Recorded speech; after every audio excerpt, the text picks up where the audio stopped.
Welcome back, everybody. Already a fast-moving Wednesday show rolls on. So we got more taken care of. They play Friday night. Prep Bowl begins Friday morning at 10 a.m. with the Class A championship game. The Breckenridge Cowboys are there for the first time in 30 years.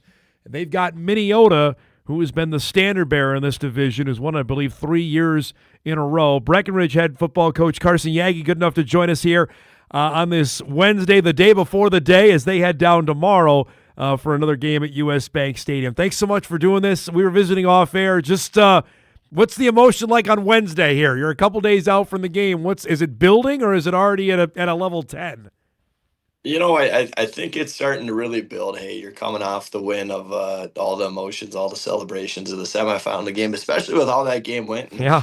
coming down to the fourth quarter, last possession of the game. And I mean, it takes a lot out of a guy, takes a lot out of the kids with how physical of a football game it was. The priority comes to, hey, how do we get healthy? How do we get fresh? We got a quick turnaround.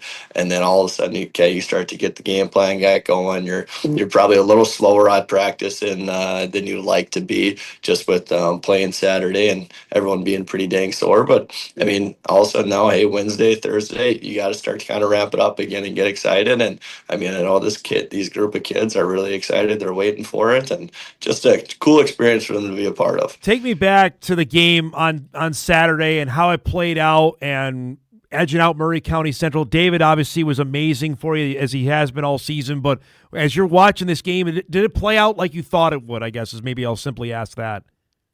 You look back at it, and they did what they were going to do.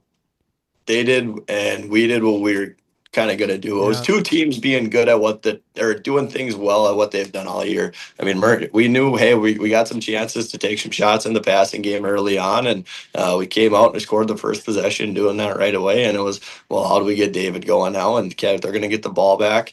And they went right at us, and we knew that there was going to be a chance that they come in and they just, out physical us right away in the game with their size, their physicality. And they did that in the first quarter, and we were able to get a stop and come back and respond and but then, just going into halftime, they went down and scored with about 2 minutes left on the clock. And, we got them to a little bit more of a prevent defense just to kind of get before half. And that's where David kind of took off and had a couple really nice runs to set us up to score right before halftime. That, going in a possession game like that, when stops are tough to come by, making the most of every possession you got. And then the second half, it was, all right, it's going to be a war of attrition. Who's built for it? I mean, you looked at our kids, you looked at their kids, and everyone was bent over, tired. I wish someone would have warned us how warm the U.S. Bank Stadium is. I mean, it was truthfully 75, 80 degrees in there, it felt like. And we always talk about playing in the Fargo Dome and how much warmer the Fargo Dome is in the section championship versus your your semifinal game outside. It was 10 times worse in U.S. Bank. And, thankfully, our kids had a little bit more in the tank. And, when it came time in the fourth quarter, we need to stop. We need someone to step up. We had, a plethora of kids who did that. And David Erlinson, Kai McDonald, Cooper Roberts, Aiden Sanchez, Avery Smith, just all sorts of kids who had been two-way players for us all year. They'd been playing two ways. They've been putting their body on line for three quarters already. Hey, they found a little bit more in the fourth quarter and made a play when they needed to. So again, was it even hotter than you thought getting in there when the game got going? Oh, for sure. Yeah. It was, I mean, I'm a very superstitious guy. I've worn this sweatshirt and this shirt for the last however many weeks. I got to keep wearing this sweatshirt and this shirt. Right when the game kicked off, I was like, I can't believe how sweaty I already am. We haven't even got this thing going. Holy cow. To have it play out, and I've said this in our previous segment, I always think the semifinal is the hardest one because that's the game to get you there. What was that in the locker room afterwards? Like, we did it. We're going to play for the whole thing. You know what? There was a lot of sense of pride with it, but it was probably our most unique locker room because we forgot our speaker on the bus. Oh. So that really kind of changed the tune of the locker room. And I mean, but normally we should have been a Cowboy playing and everything and have a lot of fun with it. But that kind of changed the tune of it. But then so the Vikings had a home game on Sunday, so they kicked us out of our visitors' locker rooms. We're in like the staging area for the players' families. Yep. So it was just kind of a big open area. Kids were trying to figure out how they can go shower. We had to run and try to get to media. And then, hey, now we got to rush to get these kids to talk to their parents. So truthfully, it was almost disappointing. Like you didn't really get a great locker room moment like you like to with high school football, to where, hey, you kind of got your post game, victory celebration and really get to enjoy it. And it was like we never really had the chance to do that because there was just so many little things going on. That's but I was excited. I mean, you could just see the pride on the kids' faces of, hey, how proud they were of themselves, how proud they were of their teammates. There was that overall exhaustion with it, but I mean, you could just tell how happy they were for each other. Describe what the last couple of days of practice have been like. You got full work ahead of you, knowing what you got to play on Friday, but how's the tone been the last couple of days? It's been good. We got a crew that's very, very locked in with everything they do. I mean, they understand the task ahead of them. They understand what it takes to win a game like this, playing a team that's as good as Minneota is, and they've done a great job of just, hey, making sure they're paying attention to the little details. Let's not get over ahead of ourselves. Let's not just take a step back and say, hey, we're in the game. We're good. That's good enough for us. They got big goals. They want to go out and do it, and in order to do that, we got to play a pretty dang perfect game, and that's exactly how they're trying to prepare. Is that how you think you have to win this game? You got to be near perfect to win on Friday? With how good Minneota is, that's exactly right. We can't beat ourselves. We got to put them in tough spots. But then also when we got a chance to make a play, we need some kids to step up and make a play, just like it's been all year. And the section championship, we kind of knew going in we needed a big game from Cooper Roberts, and that's exactly what he did. And now going into this one, we need a big game from just about everyone. And hey, we're excited to see who steps up. How big is it? Did you got a game though in that building? Because I say Minneota's played there a ton. They know it, but now you've had a game in there. Can that be an advantage, or at least, hey, we know what to expect when you get there on Friday?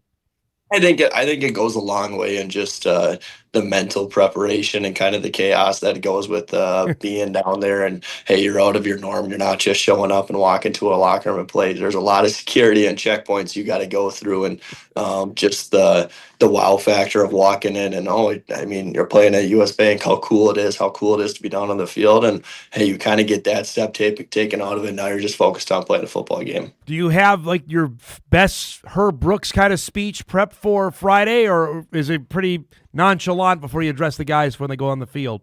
I'm not a great speech guy. I will say that through and through. I'm not a great speech guy. I'm very fortunate that, I mean, we got a group of kids who really doesn't want to listen to me talk before a game. They just want to get the ball started. And that's been nice because now all of a sudden, hey, you get down there, you only got 20 minutes to warm up. We don't have the big hour-long warm-up. It's 20 minutes. Let's go kick off and play. There's not a whole lot of stretching you need for a championship game. I was going to say at 10 a.m., that's not a normal start time either. And I know you just got done with that last week. How do you prep for? Are you practicing early this week, or have you changed anything up to prepare for a 10 a.m. start?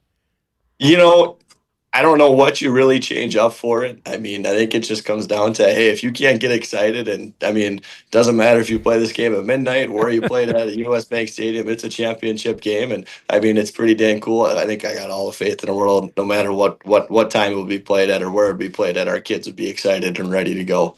You're a Breck native. You know how football important it is in the town. How big a deal would this be if you guys are able to win on Friday?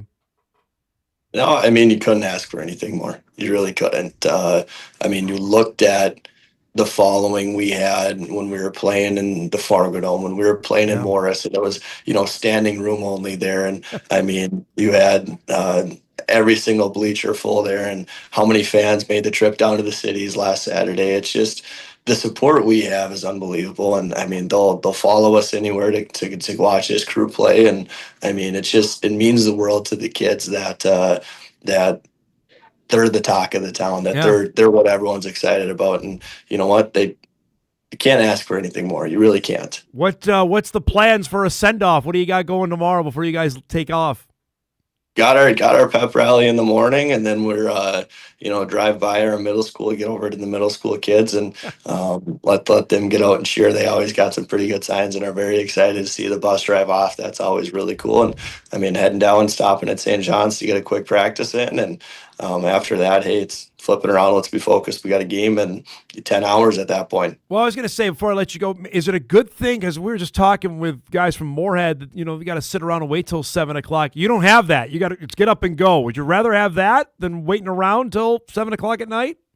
I honestly think I would. Yeah. I really do think I would. It's just, hey, let's get up and go. Last week, having to play on Saturday when you're used to playing on Fridays, and all of a sudden now you got an extra day to sit there and think about things and be anxious. And, do we cover this? Do we cover this? And you feel like you're kind of going over the top. Hey, especially with this one and how excited everyone is, let's just go play football. And now you got one less day, though, right? You went from Saturday, you're playing on Friday. Saturday playing to Friday. Yeah, I don't know why who went through and did the math on we'll give the nine man schools 9 days of rest, and we'll give the 1A school 6 days of rest. But Minneota's dealing with the same thing. Yeah. They played Saturday right before us. You know what? It's not that big of a deal when you sit there and think about it. It's, hey, we just got to go. Hey, in the back of your mind, were you taking notes during that game when Minneota was playing last week? You know what? I think we were sitting there watching it a little bit. I'm one who I really try not to get ahead of myself and look forward to who could be the next team we play. Because I feel like when you start doing that, hey, that's when things start to slip up. And we were sitting there trying to watch it, and okay, and hey, they like to do this. They're really good at doing this, and we had the luxury of playing Minnesota. Or I shouldn't even say a luxury of it. We had We played Minneota 3 years ago, so we got a first-hand look of how physical they are, how fast they are, how good at what they do they are, and I think that's kind of a big thing to get these kids to understand. This was great, bud. Thanks so much for doing this. Safe travels tomorrow, and good luck on Friday morning, okay? Thanks for having me, Dom. Carson Yaggie joining us, Breckenridge head football coach. Cowboys in Minneota coming up on Friday morning to start the Prep Bowl at 10 a.m. Again, a reminder, the games are broadcast locally. KSTC out of the Twin Cities is doing the games. I believe Antenna TV will have the games locally here. So you can find them on Midcoast, Sparklight. They'll have them there. You can also stream them on KSTP's website. I believe they are for free. So if you're looking for the games, if you want to watch Breck play, if you want to watch the Spuds or Hillcrest Lutheran or any of the other games, because the 5A game is going to be a tremendous one as well, that's where you can find the football games coming up. Starting Friday morning with Breck in that first one against Minneota. We'll break. We'll wrap up our first hour. Drew Trafton coming up in hour 2 to get us ready for the Brawl of the Wild game. And a bunch more as we roll on a busy Wednesday. Hot Mike returns right after this.